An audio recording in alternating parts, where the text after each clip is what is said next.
prochaine, à bientôt. Ça marche, merci. Coupé. Hey, À bientôt. Ça marche, merci. Coupé. Fabrice Eboué. Lui-même. Ben alors, tu peux nous dire ce que tu fais ici au marché des esclaves? Bah écoute, je vais profiter de ma présence en Guadeloupe pour faire un petit tour touristique, découvrir, redécouvrir, parce que je suis venu ici déjà plusieurs fois.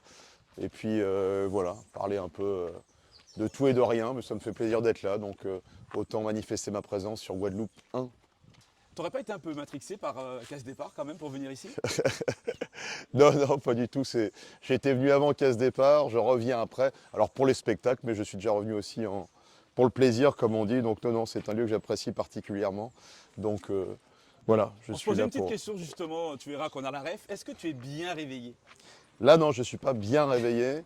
Je ne te dirai pas ce que j'ai fait hier soir, mais il aurait fallu que je prenne un peu plus de temps. Bah, Je justement. pensais que le bain de mer allait me faire du bien et que j'allais pouvoir émerger un peu plus que ça. Mais ma foi, ça va, hein, ça va. Est-ce qu'on peut savoir si tu es bien sous tension intellectuelle?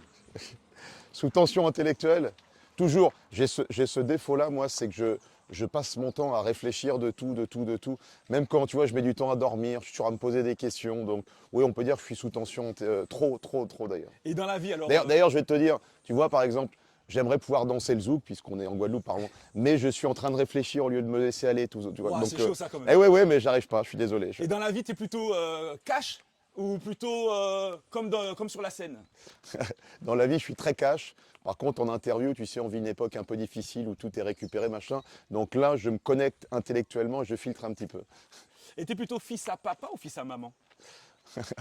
J'ai un papa camerounais, une mère normande, mais je te dirais, je suis plus fils à maman. Ouais. Papa, c'est... Est-ce que tu penses qu'aujourd'hui ils sont fiers de toi, de ton parcours? Bah, au départ, ça partait pas bien du tout. Tu sais que mon père est gynécologue, il rêvait que je devienne gynécologue. Et c'est réel ce que je vous raconte. Mon grand frère est devenu gynéco, ma sœur aussi. Alors il y en a d'autres derrière. Moi, j'étais au milieu des deux premiers. Et j'ai lamentablement échoué dans la gynécologie. Je me suis rattrapé à l'humour, mais voilà. Mais je pense qu'ils sont fiers parce qu'ils viennent au spectacle, au film, donc il n'y a pas de souci. Mais donc ton père il est bien camerounais, c'est ça? Mon père est camerounais. Ok. Est-ce que tu retrouves des similitudes entre le Cameroun et la Guadeloupe? Merci. Oui, on retrouve des similitudes, même dans la façon de... On parlait de rire tout à l'heure, tu sais, l'humour, tout ça, la façon de le recevoir, la façon de le donner, même dans la culture, et puis surtout dans la végétation, etc. Donc oui, non, on n'est pas vraiment dépaysés. Et si tu n'étais pas comédien, alors quelle carrière tu aurais pu faire? Écoute, j'aime bien tout ce qui est pédagogie. Tu sais que j'ai fait un été, j'ai été... Alors j'ai un BTS tourisme, hein, moi, que j'ai eu en candidat libre. Ok. Et un été, j'ai été, c'est marrant parce que là, tu vois, je te l'ai dit, ma mère est prof d'histoire. Donc j'ai vraiment été élevé dans la curiosité historique et de tout ce qui m'entoure. Et un été, j'ai fait guide dans une grotte dans le sud de la France. Et ça m'a bien botté. Donc tout ce qui est guide, historique, pédagogie, j'aime bien en tout cas. Et jusqu'à présent, alors le pire moment de ta carrière, est-ce que tu t'en souviens? Tout humoriste qui se respecte, qui a environ 30 ans de carrière comme moi, a pris des dizaines et des dizaines de bides. Donc lequel est le pire, je n'en sais rien. Il y en a forcément un. Alors attends, je vais te dire, qui est à la fois très drôle, c'était le Jamel Comedy Club à l'époque. On était en tournée et je fais une blague, mais je ne sais plus sur quoi. Je reçois carrément un verre rempli sur scène de glaçons avec un mec qui me crie ta gueule, t'es pas chez toi ici. Oh, Et il se trouve que dans la salle, ça c'est chaud ça. écoute, c'est complètement incroyable. Dans la salle, tu as le chanteur Daniel Guichard. Tu vois ce qu'il c'est, Ouais, Daniel tout à fait, Guichard? tout à fait. Avec son vieux par-dessus râpé. Nanana, tous. Mon vieux, bon, un tube hein, quand même. Hein. Ouais. Et il était dans la salle et National. il s'est levé. Il a dit, te laisse pas faire, c'est toi le patron. Donc c'est mon souvenir. c'est beau, ça. Ouais, ça c'est assez extraordinaire. Bah, donc c'est peut-être ton meilleur souvenir aussi finalement. Ouais, mais c'est pour ça que je te dis, j'aurais jamais pensé prendre un verre d'eau rempli de glaçons sur scène et encore moins être sauvé par Daniel Guichard. Donc il fallait raconter un moment ou un autre. Bon alors en parlant de bons moments, tu peux nous dire ce que tu fais ici en Guadeloupe exactement? Bah écoute, là je réponds à ton interview, hein, sans secret. Et puis je suis là aussi dans le cadre de ma tournée. Hein, je joue au Palais des Sports demain. On est le combien là? On est le 24. On est 24, donc je joue le 25. Excusez-moi, j'ai joué en Guyane 2 fois avant, on s'est bien éclaté.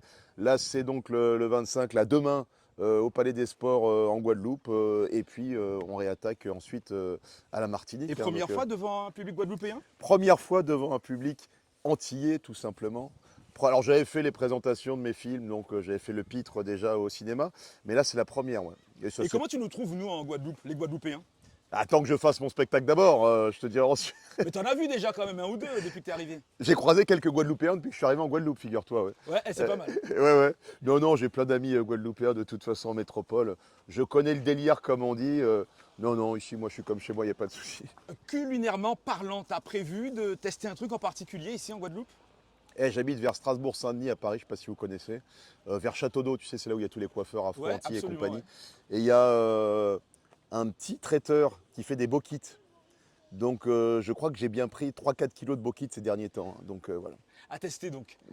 Alors non, parce que Joe Dunoyer, qui organise les tournées aux Antilles, veut m'emmener ce soir. Il a dit c'est les meilleurs boquites au monde, c'est ici qu'il faut les manger. Je comprends si tu veux, donc je vais le Et suivre. je pense qu'il a raison. Alors Fabrice, dernière question, est-ce que tu nous autorises à te faire un petit cadeau? Hmm.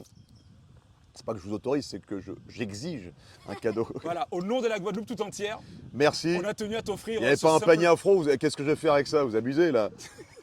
C'est ici en Guadeloupe qu'on m'offre des brosses comme ça? On a fait ce qu'on avait. Ah, c'est une brosse à barbe alors les gars. Voilà, c'est ça. Vous n'aviez rien prévu, c'est la Question réalité, elle est de là. Ciao. Salut Fabrice. Merci.